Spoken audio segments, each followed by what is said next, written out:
अस्सलाम वालेकुम बच्चों, I am Mohsin Raza.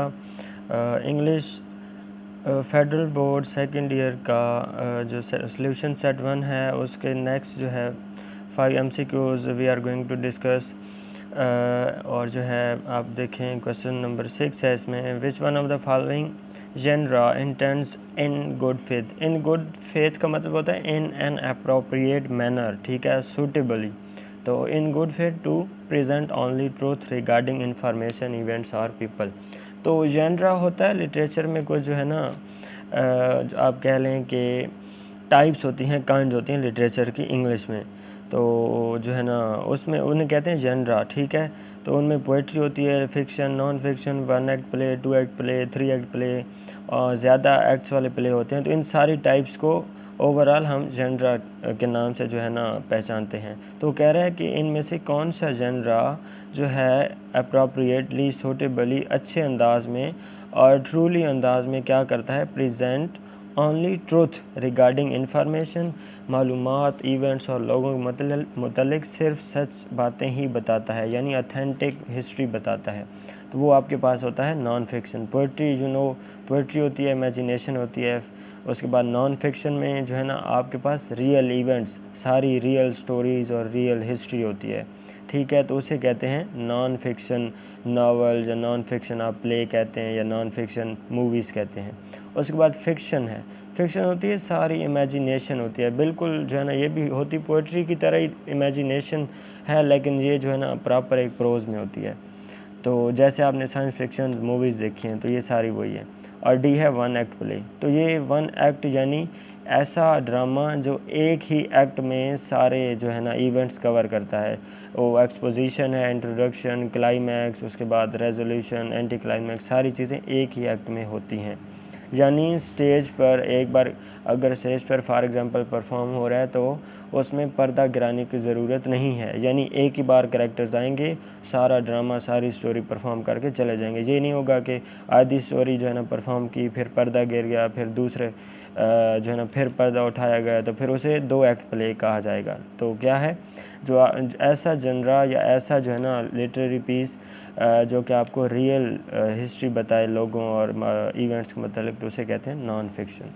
Number 7 है, he was beaten so badly that his whole body was marked with injuries. तो ये जो अंडरलाइन लाइन है उसमें आपने क्या करना है, appropriate idiom you have to attach with the underlined clause, ठीक है। तो उसमें क्या है, पहला ऑप्शन आपके पास ऑप्शन है ब्लैक एंड ब्लू।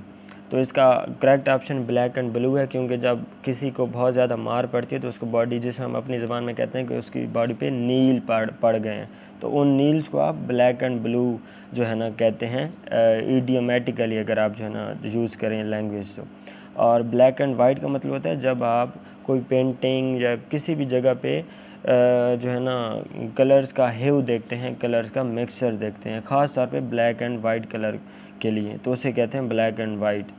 और टूथ एंड नेल होता है जब आप जो है कोई काम करने के लिए अपनी पूरी ताकत हर लगा देते हैं, हर ज़रिया यूज़ करते हैं। जैसे मैं कहूँ कि I will hard work tooth and nail to top the board, या I will fight tooth and nail to win the final, तो उसे कहते हैं टूथ एंड नेल।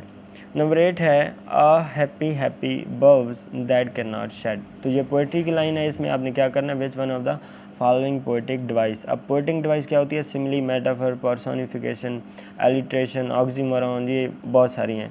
तो पर्सोनिफिकेशन होती है जब आप किसी नॉन ह्यूमन चीज़ की जो है चीज़ को आप इंसानों की खूबियाँ जब आप जो है एट्रीब्यूट कर देते हैं, एलोकेट कर देते हैं, उनके साथ अटैच कर देते हैं, तो उसे कहते हैं पर्सोनिफिकेशन। तो यहाँ पे पर्सोनिफिकेशन भी है, जैसे देखें ना बफ्स कहते हैं पोइट्री में जो है ना आप हमारे दरख्तों की जो ब्रांचेस होती हैं, शाखें होती हैं छोटी छोटी, तो यहाँ पे देखें वो राइटर कह रहा है कि वो हैप्पी हैं, वो खुश हैं। तो खुश असल में होना तो इंसानों की खूबी है, तो यहाँ पे ये पर्सोनिफिकेशन भी हो सकता है। तो साथ ही साथ सिमिली है, मेटाफर और alliteration. Alliteration you have been reading, you have been taught by your instructor when you were reading the poetry, तो उसमें आपको बताया गया होगा कि एलिट्रेशन क्या होती है। तो एलिट्रेशन होती है कि जब हम पोइट्री में हम एक लाइन में जब कॉन्सोनेंट साउंड्स, ख्याल रखना है कॉन्सोनेंट साउंड्स की बात हो रही है, ठीक है, कॉन्सोनेंट लेटर्स की बात नहीं हो रही। कॉन्सोनेंट साउंड्स एक पोइट्री जो है ना पोइटिकल लाइन में कॉन्सोनेंट साउंड कंसेक्टिव आ जाएं, बार बार 2-3 बार आगे पीछे जब आ जाएं, तो उस टेक्निक को कहते हैं एलिट्रेशन। जैसे यहाँ पे देखें ना, a happy happy birds that can not shade, तो यहाँ पे एच जो है हैप्पी हैप्पी 2 बार आया हुआ है कंसेक्टिव एक ही लाइन में, और ये कॉन्सोनेंट साउंड दे रहा है, ठीक है, तो इसे कहते हैं एलिट्रेशन। नंबर 9 है your sweater looks terrible on you. ये बेटा स्वेटर है, स्वेटर नहीं है, ठीक है, तो your sweater looks terrible on you. तो यहाँ पे आपने जो है इन्फ्रेंस अंदाज़ा लगाना है कि सेंटेंस में क्या कहा जा रहा है, ठीक है। तो पहला है can I have your sweater, ये भी नहीं है। You should by another sweater, ये तो बिल्कुल भी नहीं है। दूसरा है wow that sweater looks really good, और चौथा है your sweater does not look good. तो इसका ऑप्शन जो है वो सी ऑप्शन करेक्ट है। तो इसको मैं आपको जो है ना एक और एग्जांपल देके समझाता हूँ कि फॉर एग्जांपल जो है आपने सुना होगा कि wow that girls looks terribly beautiful.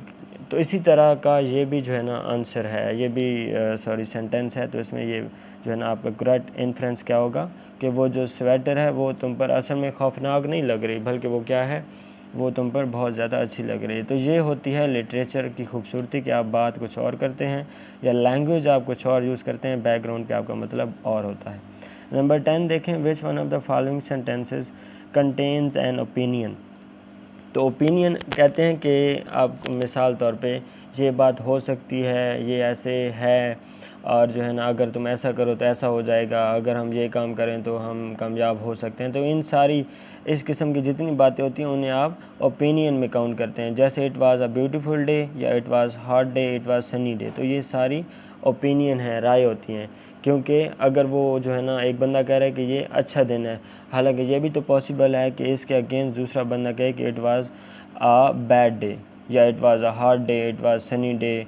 तो इस किस्म की जितनी भी ओपिनियंस होती हैं, आरा होती हैं, उन्हें आप जो है ना इस किस्म के सेंटेंसेस को आप ओपिनियन में काउंट करते हैं। बजाय इसके कि आप इसके दूसरे सेंटेंसेस पढ़ें तो इसमें क्या है, द सन वाज शाइनिंग, ये एक हकीकत है, ये ओपिनियन नहीं है। द ब्रीज वाज ब्लोइंग, ये भी एक हकीकत है, ये ओपिनियन में बिल्कुल नहीं आता, ये राय नहीं है। वी प्लान्ड अ ट्रिप, हमने एक प्लान किया, ये हमने एक जो है ना मंसूबा बनाया। तो ये एक पूरा वर्ब जो है ना वर्ब हो जाता है, ये सारा आप जो है ना आप काम कर चुके हैं, ये हकीकत है। बजाय इसके कि आप ऐसी बात कह रहे हो जिसमें हकीकत भी हो और उसमें जो है ना उस बात के जो है ना चेंज होने का या उस बात के और भी मतलब हो, तो उसे ओपिनियन कहते हैं।